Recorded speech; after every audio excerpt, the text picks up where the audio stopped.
রাজ্যের সমস্ত এসএসএ কর্মীদের আমার চ্যানেলের পক্ষ থেকে আন্তরিক শুভেচ্ছা জানিয়ে শুরু করছি আজকের এসএসএ নিউজ।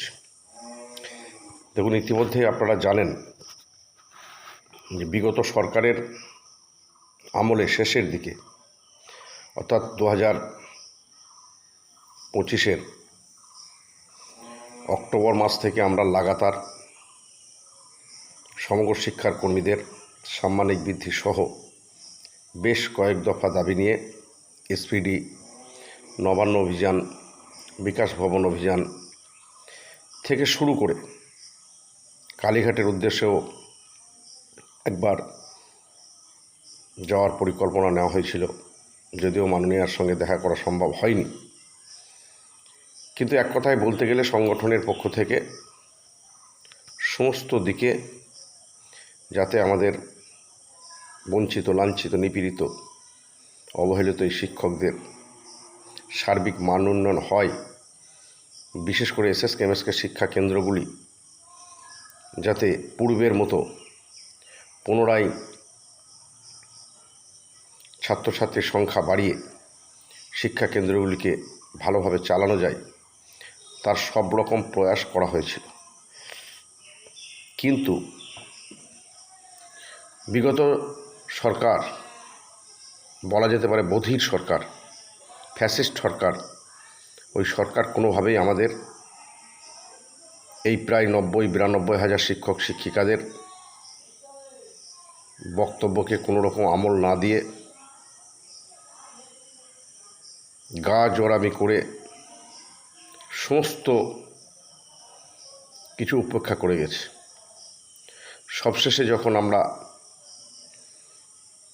একটা ফাইল যেটা তৈরি হয়েছিল সেটাকে যখন কার্যকারী করলো না, অথচ সমগ্র শিক্ষার কর্মী ছাড়া রাজ্যের সমস্ত ধরনের কর্মীদের মান উন্নয়ন হয়েছে বিগত সরকারের আমলে, কিন্তু শুধুমাত্র সমগ্র শিক্ষার কর্মীদের কিছু না করার ফলে একরকম সমগ্র শিক্ষার কর্মীরা বাধ্য হয়ে এই সরকার পরিবর্তনের ডাক দিয়েছিল। অর্থাৎ এই যে সরকার পরিবর্তন হয়েছে, নতুন সরকার গঠন হয়েছে, তাতে আমাদের সমগ্র শিক্ষার কর্মীদের ভূমিকা যথেষ্ট গুরুত্বপূর্ণ। যাই হোক, আমরা প্রাথমিকভাবে সরকার পরিবর্তন করতে পেরে কিছুটা হলেও খুশি, কারণ আমাদের বক্তব্যটাই ছিল যেভাবে হোক এই সরকারের পতন ঘটাতে হবে, কারণ এই সরকার আমাদের জন্য গলার কাঁটা। সরকার পরিবর্তন হয়েছে, নতুন একটা সরকার গঠন হয়েছে, সেটা হচ্ছে বিজেপি শাসিত সরকার, যেটা কেন্দ্র এবং রাজ্য দুটোতেই বর্তমানে ক্ষমতাশীল। এক কথায় যেটা বলা যায় ডাবল ইঞ্জিন সরকার। তো সেই ডাবল ইঞ্জিন সরকার গঠিত হয়েছে। আমরা আশাবাদী এই সরকার আমাদের সমগ্র শিক্ষার কর্মীদের লাঞ্ছনা বঞ্চনা দূর করবে, এ বিষয়ে আমাদের সকলে আশাবাদী। ঘটনা হচ্ছে, আমরা আশাবাদী কেন, তার একটা কারণও আছে, যুক্তিও আছে। কারণ বিগত সরকার বারবার অভিযোগ করছিল যে কেন্দ্র আমাদের টাকা দিচ্ছে না, তাই আমরা আমাদের ইচ্ছা থাকলেও সমগ্র শিক্ষার কর্মীদের মান উন্নয়ন আমরা করতে পারছি না। সবচেয়ে দুঃখের বিষয় শুধু কর্মীদের বা শিক্ষক শিক্ষিকাদের মান উন্নয়নের বিষয় নয়, বিগত 2 বছর ধরে কম্পোজিট গ্রান্ট পর্যন্ত স্কুলগুলোতে বন্ধ হয়ে আছে। মাত্র 25% টাকা কম্পোজিট গ্রান্টে কয়েক মাস আগে পাওয়া গেছে, যেটা খুবই সামান্য। খরচ তার চেয়ে কয়েক গুণ বেশি হয়েছে। স্কুলগুলো পরিচালনা করার ক্ষেত্রে বিশেষ করে যে সমস্ত ছোট ছোট স্কুল আছে তাদের প্রচুর সমস্যা দেখা দিচ্ছে। শুধু কম্পোজিট গ্রান্ট বলে নয়, বিগত সরকার একটা সময় শিক্ষা কেন্দ্রগুলিতে তাদের অ্যাকাউন্টে, কম্পোজিট গ্রান্ট অ্যাকাউন্ট যেটা অ্যাকাউন্ট, সেই অ্যাকাউন্টে ড্রেসের টাকা ঢুকতো। 400 টাকা করে 2 সেট ড্রেস দেওয়ার জন্য ছাত্রছাত্রী সেই টাকা ঢুকতো। সেই ড্রেসের টাকাটা যখন 600 টাকা হয়ে গেল, তখনই সেখানে শুরু করে দিল এই সরকারের আধিকারিক থেকে শুরু করে নেতা নেতৃত্বরা কাটমানির কাজ শুরু করল। অর্থাৎ সেখানে তারা ড্রেসের টাকা বন্ধ করে দিয়ে ব্লক থেকে ড্রেস বিতরণ করার পরিকল্পনা করে, এক কথায় বলা হয়েছিল সেলফ হেল্প গ্রুপের মাধ্যমে ড্রেস বিতরণ করা হবে, কিন্তু আমরা যেটা দেখতে পেলাম সেলফ হেল্প গ্রুপকে নামে ঢাল করে নেতা মন্ত্রীরা তারা পকেট ভরেছে।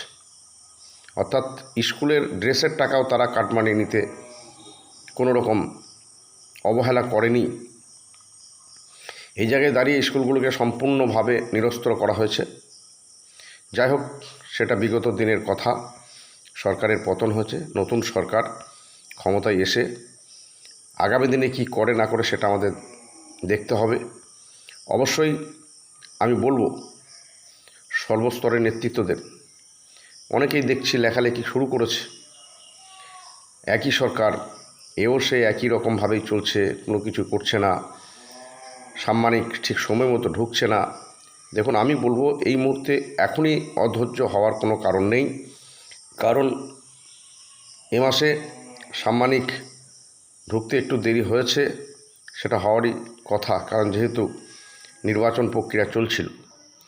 আগামী দিনে যদি দেখা যায় একইভাবেই সাম্মানিক ঢুকতে দেরি হচ্ছে, সেক্ষেত্রে বলাটা অবশ্যই যুক্তিসঙ্গত হবে, তবে এ মাসের ক্ষেত্রে বলাটা খুব একটা যুক্তিসঙ্গত নয়। আরেকটা বিষয় আমরা যেটা আমাদের ভালোর দিক আমরা উপলব্ধি করছি, যেহেতু রাজ্য এবং কেন্দ্রে একই সরকার, তাই বিগত সরকারের যে বাহানা সেটা আর টিকবে না। এবং আমরা দেখছি সারা ভারতবর্ষের ক্ষেত্রে যে সমস্ত রাজ্যে আমাদের এই প্রজেক্টগুলো আছে, সেখানে বিজেপি শাসিত যে সমস্ত রাজ্যগুলো আছে সেখানে সাম্মানিক বেশ ভালো রকমই দেওয়া হয়। কোথাও 52,000, 48,000, 42,000, সর্বনিম্ন আমার যেটা জানা 35,000-এর নিচে কোথাও নেই। আমরা আশা করতেই পারি ন্যূনতম 35,000 সাম্মানিক আমাদের হবে এবং হওয়াটাই স্বাভাবিক।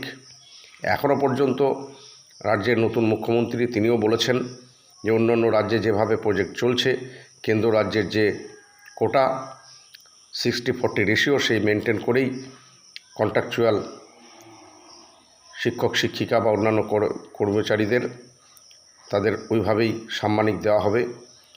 সেটা যদি কার্যকরী হয় নিশ্চয়ই আমাদের ভালো হবে। তাই আমি বলবো এখনই এই গ্রুপের সমালোচনাগুলো বন্ধ করুন। আর রাজ্যের সমস্ত নেতৃত্বের কাছে অনুরোধ করব, আমরা দেখতে পাচ্ছি যে বিভিন্নভাবে ব্যক্তিগতভাবে কিছু কিছু সংগঠন তাদের দাবিপত্র পেশ করছে।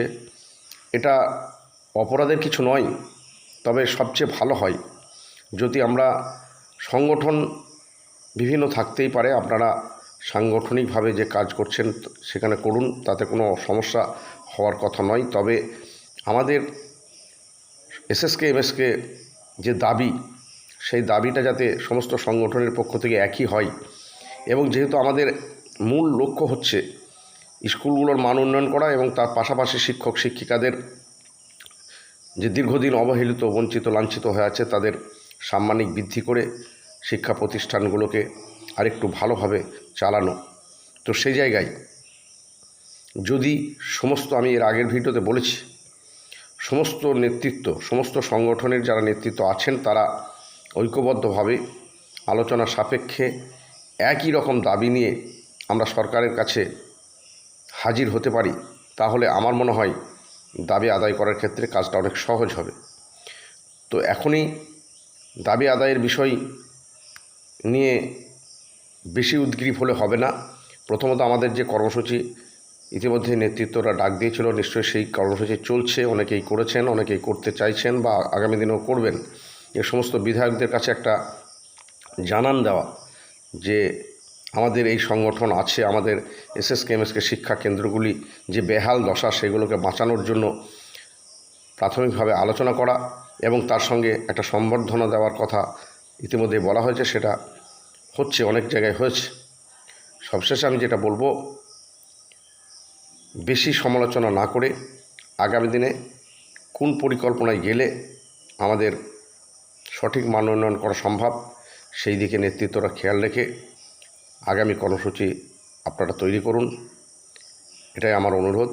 আর আগেই বলেছি এই সরকার সমগ্র শিক্ষার কর্মীদের এখনও পর্যন্ত যে বাইট দিয়েছে, যে বার্তা দিয়েছে, তাতে ভালোই বার্তা দিয়েছে যে অন্যান্য রাজ্যের মতোই এ রাজ্যেও কন্ট্রাকচুয়ালদের 60-40 রেশিও অনুযায়ী সাম্মানিক বৃদ্ধি হবে। সেক্ষেত্রে আমরা ধরে নিতেই পারি যে ন্যূনতম প্রাথমিকের ক্ষেত্রে 25 থেকে 28 হাজার, উচ্চ প্রাথমিক ক্ষেত্রে 32 থেকে 35 হাজার টাকা সাম্মানিক হবে। এবং সেরকম কিছু আভাসও আমরা বিভিন্ন সূত্র মারফত পাচ্ছি। এবং আগামী 22 তারিখ আমাদের পাখির চোখ করে এগোতে হবে। 22 তারিখে সম্ভবত রাজ্যের যে পূর্ণাঙ্গ বাজেট পেশ হতে চলেছে, সেখানে